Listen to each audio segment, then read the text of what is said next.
Bonjour, je suis Hermann Lehrerkopf von Flaschelerde. Je suis né à l'époque du programme Apollo, dont j'avoue ne pas avoir gardé un souvenir impérissable.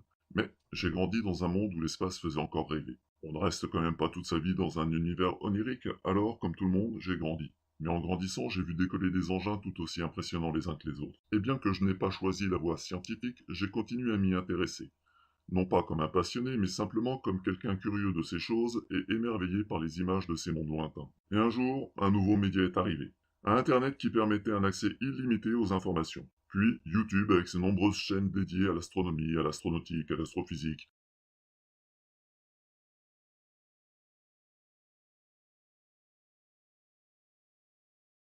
Bien entendu, je me suis abonné. Et il y a peu, en me promenant sur mes chaînes préférées, je suis tombé sur ça.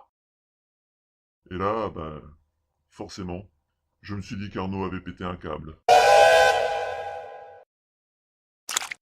Alors, alors j'ai regardé sa vidéo et j'en suis resté sur le cul. Mais, comme la première règle de YouTube, c'est de vérifier ce qu'on vous y raconte, j'ai vérifié par moi-même. Oh, ça n'a pas été très long. J'ai tapé Terre plate dans une barre de recherche et j'ai découvert l'existence d'un univers parallèle dont je n'avais jamais soupçonné l'existence. Ce n'est pas une défaillance de votre téléviseur. N'essayez donc pas de régler l'image. Nous maîtrisons à présent toute retransmission. Nous contrôlons les horizontales et les verticales. Nous pouvons vous noyer sous un millier de chaînes ou dilater une simple image jusqu'à lui donner la clarté du cristal et même au-delà. Nous pouvons modeler votre vision et lui fournir tout ce que votre imagination peut concevoir. Pendant l'heure qui vient, nous contrôlons tout ce que vous allez voir et entendre.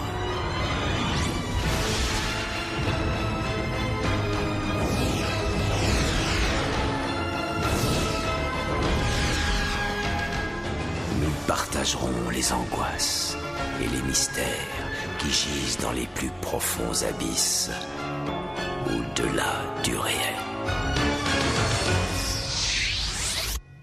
Mais bon, je suis curieux alors j'ai voulu comprendre sur quoi s'appuyaient ces gens pour affirmer que la Terre est plate. Rapidement, j'ai trouvé une vidéo intitulée 200 preuves attestant que la Terre n'est pas une boule. Je ne vous la conseille pas. 2 heures de déballage sur un rythme effréné et sur un ton soporifique. Je sais.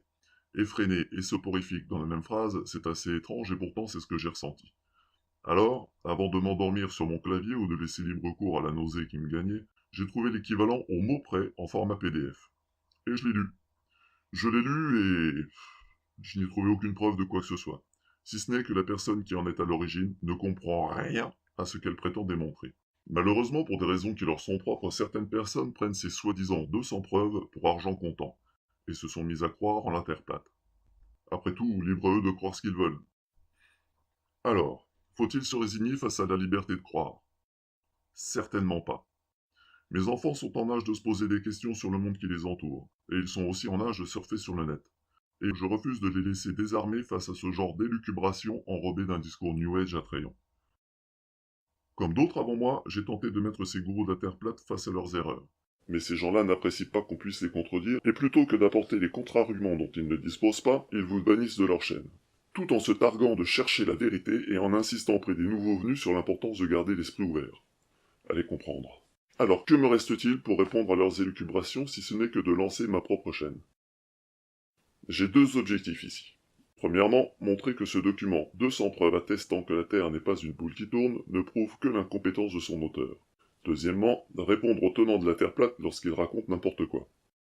Pour finir cette présentation, je vous laisse méditer sur cette citation que nous devrions tous avoir à l'esprit lorsque nous trouvons des informations extraordinaires sur le net.